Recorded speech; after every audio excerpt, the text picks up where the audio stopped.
నమస్కారం అండి. మీ అందరికీ శ్యామ్లాస్ కిచెన్కి స్వాగతం. ఈరోజు ఆలూ వడి తయారు చేస్తున్నాను. ఈ ఆలూ వడి మహారాష్ట్ర, గుజరాతీలో చాలా ఫేమస్ బ్రేక్ఫాస్ట్ అనమాట. మనకి ఇక్కడ ఇడ్లీ, దోశలు ఎలా దొరుకుతాయో అలాగే అక్కడ పొద్దునే ఈ ఆలూ వడి, డోక్లా, కాండ్వీ ఇలాగా బ్రేక్ఫాస్ట్ అనమాట వాళ్ళకి అక్కడ. అయితే వీటిని మనము తెలుగులో చామకూర ఆకుతో చేసిన వడలు అనమాట అవి. ఈ ఆకులు అక్కడ మహారాష్ట్ర, గుజరాతీలో సంవత్సరం అంతా దొరుకుతాయి. కానీ మనకైతే ఇక్కడ ఒక వర్షాకాలంలోనే దొరుకుతాయి. దొరికినప్పుడు తెచ్చి ఈ విధంగా చామకూర ఆకు వడలు చేసుకుంటే ఎంతో టేస్టీగా ఉంటాయి. హెల్తీ కూడా చాలా టేస్టీగా ఉంటాయి. ఇప్పుడు మనము ముందుగా ఈ చామకూర ఆకులను మంచిగా కడిగి నీళ్ళు పోయేంత వరకు నిలువుగా ఉంచాలి. నీళ్ళు పోయిన తర్వాత తీసుకొని ఈ విధంగా ఆకును ఇట్లా ఫ్లిప్ చేసి వెనుక సైడ్ నుంచి ఉన్న నారలు మొత్తం తీసేయాలి. కాడలు, నారలు సన్నగా తీసేసుకుంటే మనము రోల్ చేసుకోవడానికి ఈజీగా వస్తుంది అనమాట. లేదంటే రోల్ చేయడానికి రాదనమాట. మధ్యలో తీస్తుండగా ఆకు చినుగుతుంది. చినిగినా సరే ఏం కాదు, సెట్ చేయొచ్చు. ఈ విధంగా మొత్తము ఆకుకున్న నారలు మొత్తం తీసేసి అన్నిటినీ ఇదే విధంగా మంచిగా నారలు తీసి శుభ్రంగా సెట్ చేసుకొని పక్కన ఉంచండి. ఇప్పుడు ముందుగా ఒక మిక్సీ జార్ తీసుకొని అందులో ఒక 4 పచ్చిమిరపకాయలు, 3 ఇంచుల అల్లం ముక్క, ఒక 10-15 వెల్లుల్లిపాయలు, 2 స్పూన్లంతా బెల్లము, ఒక చిన్న నిమ్మకాయ సైజ్ అంతా చింతపండు నేను ముందే నానబెట్టి ఉంచాను. ఆ గుజ్జు తీసుకోవాలి. ఇప్పుడు ఈ మిక్సీ జార్ని పట్టి ఈ విధంగా మంచిగా పేస్ట్ చేసుకోవాలి. అల్లం, వెల్లుల్లి, మిర్చిని ఇప్పుడు ఒక బౌల్ తీసుకొని అందులో 2 కప్పుల శనగపిండి వేసుకోవాలి. శనగపిండి వేసుకొని అందులో మనం ముందుగా మిక్సీ పట్టిన అల్లం, వెల్లుల్లి, మిర్చి పేస్ట్ వేసుకొని అలాగే చింతపండు గుజ్జు కూడా తీసి అందులో రసం వేసుకొని 1 స్పూను పసుపు, 1 స్పూను కారం పొడి వేసుకోవాలి. అలాగే 2.5 స్పూన్ల నువ్వులు వేసుకోవాలి. 1 స్పూను ఉప్పు వేసుకోవాలి. కారము, ఉప్పు మీ టేస్ట్కి తగ్గట్టు వేసుకోండి. నేనైతే ఇక్కడ ఒక 6 ఆకులకు 2 కప్పుల పిండికి ఈ మోతాదులో వేస్తున్నాను ఉప్పు, కారాలు. ఈ విధంగా మంచిగా మిక్స్ చేసి కొద్దిగా నీళ్ళు వేసుకుంటూ పిండిని తడుపుకోవాలి. ఇందులో మీరు చింతపండుకు బదులుగా నిమ్మరసం కూడా వేసుకోవచ్చు. వేసుకొని ఈ విధంగా మంచిగా మధ్యలో కొద్దిగా నీళ్ళు పోసుకుంటూ పిండిని మంచిగా ఈ విధంగా కలుపుకోవాలి. ఈ విధంగా మంచిగా కలిపి ఈ మోతాదులో పిండి మంచిగా కలుపుకొని తీసి పక్కన ఉంచండి. ఇప్పుడు ఒక జల్లెడ తీసుకొని ఆ జల్లెడకు మంచిగా నూనె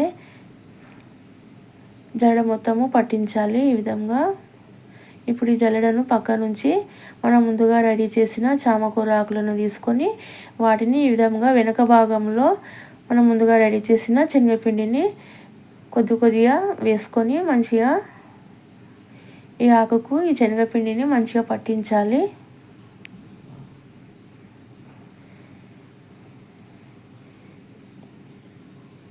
ఈ ఆకుకు మొత్తము పట్టించిన తర్వాత మిగతా చిన్న ఆకులను కూడా మధ్యలో వేసుకోవాలి. ఇలా ఆపోజిట్ పొజిషన్లో వేసుకొని మంచిగా అన్ని ఆకులకు శనగపిండి మంచిగా అప్లై చేసుకోవాలి.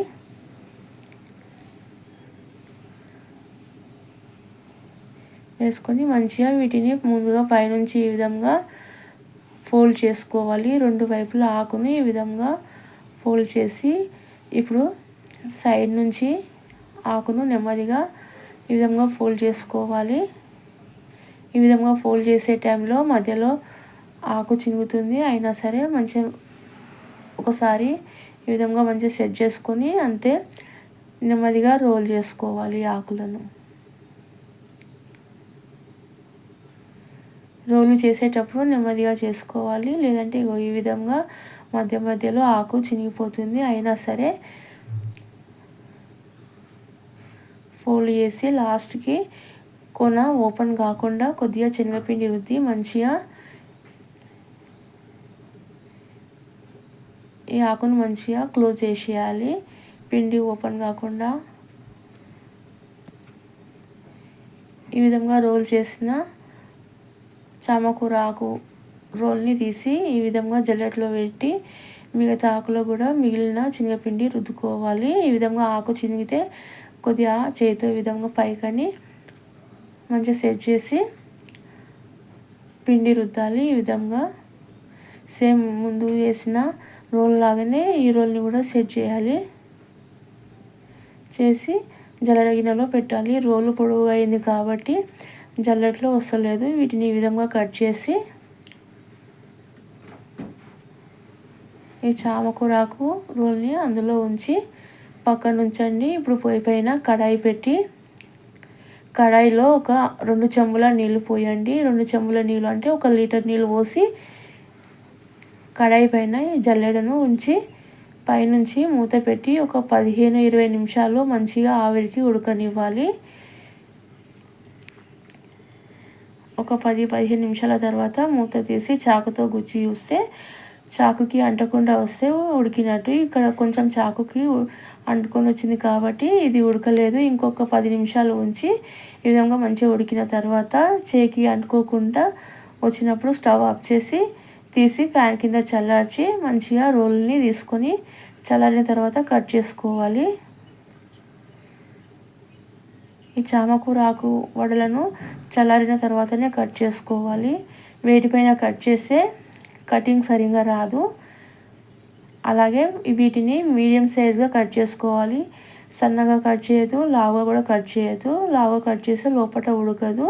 సన్నగా కట్ చేస్తే రోలు విరిగిపోతుంది, ఓపెన్ అవుతుంది. కాబట్టి ఈ విధంగా మీడియంగా కట్ చేసుకోవాలి. వీటిని ఇలాగే కూడా పైనుంచి తాలింపు పెట్టి తినేసేయచ్చు.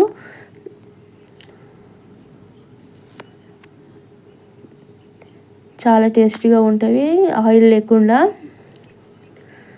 ఆయిల్ ఇష్టం లేని వాళ్ళు తాలింపు వేసుకొని తినండి. ఇప్పుడు ఈ విధంగా అన్నిటినీ మంచిగా కట్ చేసుకోవాలి. కట్ చేసుకొని ఈ విధంగా రెడీగా ఒక ప్లేట్లోకి వేసి ఉంచుకోవాలి. చూసిరు కదా ఎంత నీట్గా వచ్చినాయో. అసలు చూస్తుంటే ఇలానే తినాలనిపిస్తుంది. అలా కూడా తినేయచ్చు.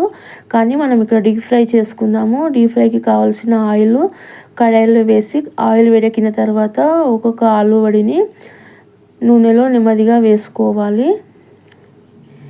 వీటిని షాలో ఫ్రై కూడా చేసుకోవచ్చు. అలా కూడా బాగుంటుంది. షాలో ఫ్రై చేసి పైనుంచి కొద్దిగా పచ్చి కొబ్బరి తురుము వేసుకొని తింటే ఎంతో టేస్టీగా ఉంటాయి. గ్రీన్ చట్నీతో సర్వ్ చేసుకోవాలి. గ్రీన్ చట్నీ లేదంటే కేచప్తో తిన్నా కూడా చాలా టేస్టీగా ఉంటాయి. ఇలాగే తిన్నా కూడా చాలా టేస్టీగా ఉంటుంది. అంతే ఈ విధంగా మంచిగా ఈ చామకూర ఆకు వడలను రెండు వైపులా మంచిగా వేయించుకొని తీసి ఒక ప్లేట్లోకి వేసుకోవాలి. అలాగే ఇంకా మిగతా చామకూర ఆకు వడలను కూడా కడాయిలో వేసుకొని దోరగా వేయించుకొని తీసి పక్కన ఉంచుకొని, అలాగే మనము 2 రోలు చేసినాం కదా, అందులో నుంచి నేను 1 రోలు ఫ్రై చేసిన ఇంకొక రోల్ని ఈ విధంగా కట్ చేసి బాక్స్లో వేసి ఉంచుకుంటే మామూలు ఫ్రిడ్జ్లో ఉంచితే వారం రోజులు ఉంటాయి. డీప్ ఫ్రిడ్జ్లో అయితే నెల రోజుల వరకు ఉంటాయి. అంతే వేడివేడిగా చామకూర ఆకు వడలు, ఆలు వడి, పాత్రోలి ఎన్నో పేర్లు ఉన్నవి ఈ డిష్కి. తప్పకుండా చేసుకొని తినండి. చాలా టేస్ట్గా ఉంటుంది. Maharashtra, Gujarati famous dish. మీకు ఈ వీడియో కనుక నచ్చితే తప్పకుండా లైక్ చేయండి, షేర్ చేయండి, సబ్స్క్రైబ్ చేయండి. Thank you.